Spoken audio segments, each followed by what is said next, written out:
కేదార్ ఈ ఇంటి బిడ్డ అని కమలాకర్ అర్చి చెప్తూ ఉంటాడు. ఎవరేమన్నా నాకేం భయం లేదు, నేను పదే పదే చెప్తున్నానని కమలాకర్ అంటే, ఇంతకు మించి ఇంకొక మాట మాట్లాడినా మర్యాదగా ఉండదు బాబాయ్ అని యువరాజ్ బెదిరిస్తూ ఉంటాడు.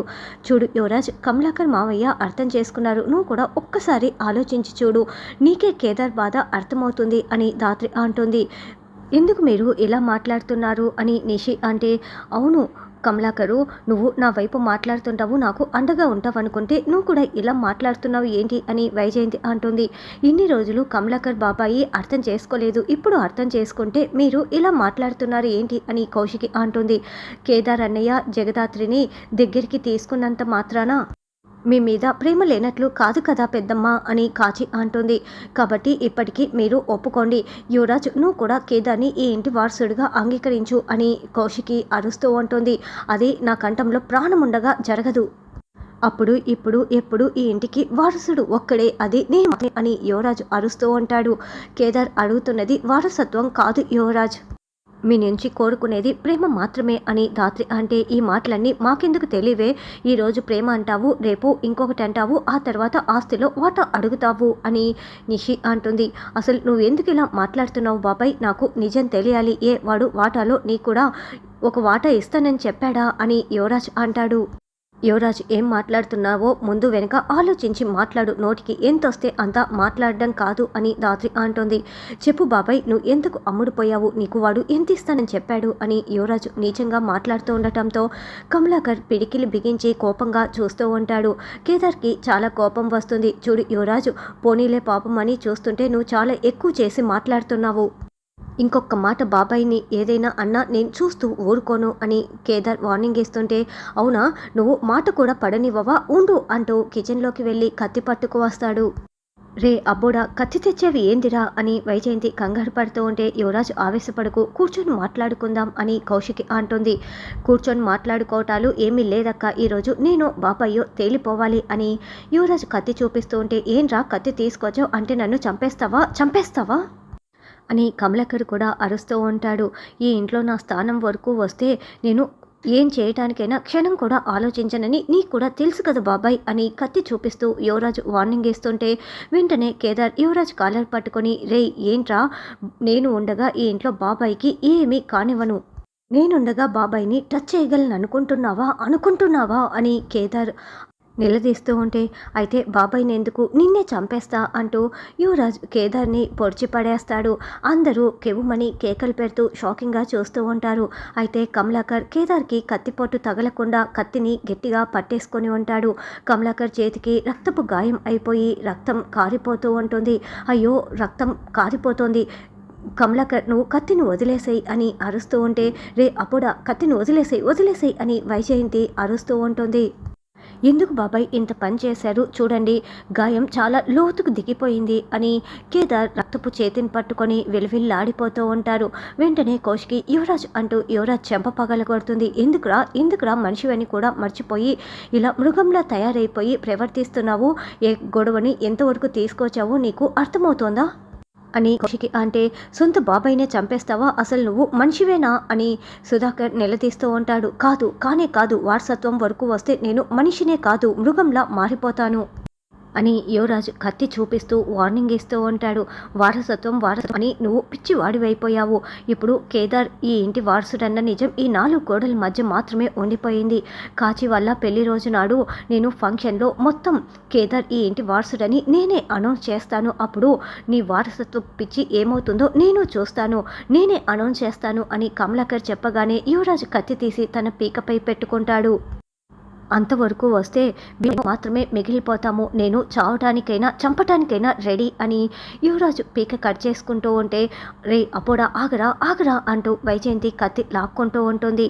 లేదు, నేను చావడమైనా చంపడమైనా చేస్తాను, ఈ ఇంటికి ఎవరో ఒక్కరు వారసుడు మాత్రమే ఉండాలి, అది నేను మాత్రమే ఉండాలి అని యువరాజ్ అరుస్తూ ఉంటే వైజయంతి కత్తిని లాక్కొని విసిరిపడేస్తుంది. అమ్మ ఈరోజు వీడో నేను తేలిపోవాలి అని యువరాజ్ అరుస్తూ ఉంటే, నీకు పిచ్చి పట్టిందా రా అంటూ వైజయంతి నిషి యువరాజ్ని లాక్కు వెళ్తారు. యువరాజ్ ఆవేశంతో ఏం చేస్తాడో చాలా భయంగా ఉంది వదిన అని ధాత్రి అంటుంది. అమ్మ ఎందుకమ్మా నన్ను ఆపుతున్నావు అని యువరాజ్ అంటే, రే అబ్బోడా నువ్వు మీ బాబాయిని చంపితే నీ చేతికి సంకెళ్ళు పడతాయి అని వైజయంతి అంటే, ఇప్పుడు ఆ కేదార్ని వారసుడిగా పెళ్లి రోజులో అనౌన్స్ చేశారే అనుకో, అప్పుడు ఆస్తి రాదు, వారసత్వం రాదు, ఏమీ రాదు, దాని బదులు జైలుకు వెళ్ళి కూర్చోవటమే నయం అని యువరాజ్ అంటే, అందుకని జైలుకు వెళ్తావా అని నిషి అంటే, కాదురా అబ్బోడా నా మాట విను అని వైజయంతి అంటుంది.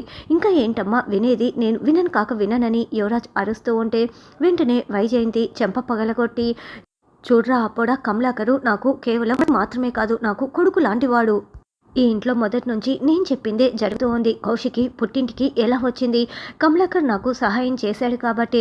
ఒకవేళ కమలాకరు ఏదైనా అనుకుని ఉంటే నేను చేసినవన్నీ బయట పెట్టి నన్ను ఇంట్లో నుంచి పంపించేసి ఉండేవాడు కదా. అటువంటి కమలాకర్ని నువ్వు చంపేస్తానని అంటున్నావా అని వైజయంతి అరుస్తూ ఉంటుంది. మరి అలాగని వారసత్వం మనం వదులుకుంటామా? ఆయన అనౌన్స్ చేస్తానని చెప్తున్నాడు కదా అని నిషి అంటే, చూడు కమలాకరు ఎవరు మంచోళ్ళుగా ఉంటే వాళ్ళ వైపు మాట్లాడుతూ ఉంటాడు, అందుకే అలా మాట్లాడాడు అని. మన అన్నవాళ్ళు మన వైపు లేకపోతే, మన పక్కన లేకపోతే మనకు విలువే ఉండదు, ఎన్ని ఉన్నా కూడా వేస్టే అని వైజయంతి అంటుంది. ఆ కాచిబూచి వల్లే కమలాకర్ బాబాయ్ అలా తయారయ్యాడు అని యువరాజ్ అంటాడు. ఇప్పుడు నువ్వు కరెక్ట్గా మాట్లాడావో అబ్బోడా.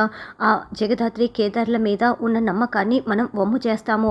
వాళ్ళు చెడ్డవాళ్ళని కమలాకర్ దృష్టిలో వచ్చేలా చేశామనుకో, కమలాకరే వాళ్ళని ఇంట్లో నుంచి పంపించేస్తాడు అని వైజయంతి అంటే, అవును యువరాజ్ అత్తయ్య చెప్పింది నిజమే, మనం ముగ్గురం ఉన్నాము.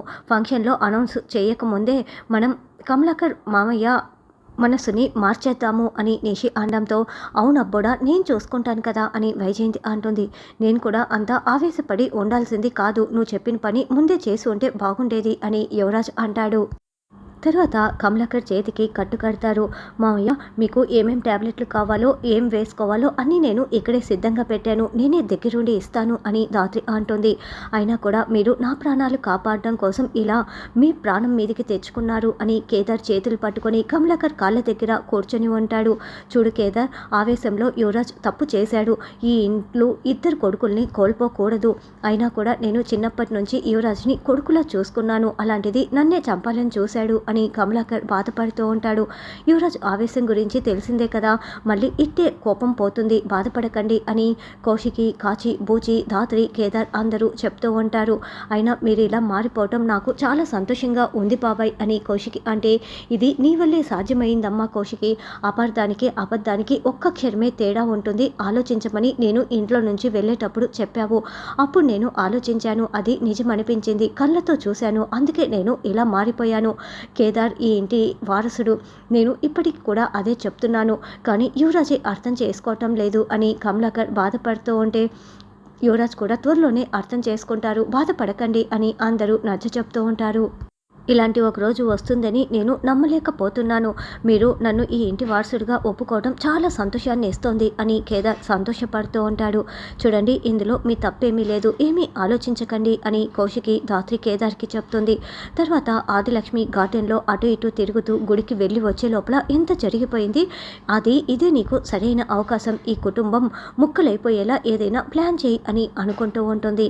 కేదార్ బాధపడకు అని ధాత్రి వచ్చి చెప్తూ ఉంటే, బాధపడకుండా ఎలా ఉంటాను ధాత్రి, యువరాజు వల్ల బాబాయ్కి ఏమైనా అవుతుందేమోనని నాకు కూడా భయంగా ఉంది అని కేదార్ అంటే, అయ్యో మామయ్య గారికి ఏమీ కాదు, యువరాజ్ కోపం గురించి తెలిసిందే కదా, మనం ఉండగా ఎవరికైనా ఏమైనా కానిస్తామా చెప్పు, ఒకవేళ ఈ కుటుంబం ముక్కలయ్యే పరిస్థితి వస్తే మనమే ఇండ్లు వదిలి వెళ్ళిపోదాంలే, రా వెళ్దాం అని ధాత్రి అంటుంది. ఏంది బా నువ్వు పడుకునేటప్పుడు ఈ ట్యాబ్లెట్ వేసుకొని పడుకోవాలి కదా అని వైజయంతి అడగటంతో, వాటర్ లేవే అని సుధాకర్ అంటాడు. ఉండు నేను తీసుకువస్తానని వైజయంతి బయటికి వస్తుంది. ఒక్క లైట్ వేసి పెట్టమంటే పెట్టరు, చూడు చీకట్లో ఎలా వెళ్ళాలో ఏంటో అని వెళ్తూ ఉంటే దయ్యం గజ్జల సౌండ్ వినిపిస్తూ ఉంటుంది. అమ్మో దయ్యం అంటూ వైజయంతి వణికిపోతూ ఉంటుంది. అప్పుడే రాగిని దయ్యంలాగా తెల్ల చీర కట్టుకొని అటు ఇటు తిరుగుతూ ఉండటంతో వైజయంతి దయ్యం దయ్యం అంటూ కేకలు పెట్టి కళ్ళు తిరిగి పడిపోతుంది. సుధాకర్ గదికి కూడా రాగిని వెళ్ళి ఉంటుంది. దాంతో అందరూ పరుగులు పెడుతూ వస్తారు. లేవండి అమ్మగారు అని చిలకమ్మ పిలుస్తూ ఉంటే వైజయంతి మళ్ళీ స్పృహ కోల్పోతూ ఉంటుంది. అయ్యో చిలకమ్మ నువ్వు పక్కన ఉండు, మేం లేపుతాం కదా అని ధాత్రి లేపి, ఇక్కడ ఉన్నది దయ్యం కాదు చిలకమ్మ, మావయ్య గారికి కాళ్ళు రప్పించటం కోసం భయపెట్టాలని ఇలా దయ్యం గెటప్లో వచ్చిందంట అని ధాత్రి చెప్తూ ఉంటే వైజయంతి లేచి కూర్చొని ఇక చిలకమ్మని తేడుతూ ఉంటుంది.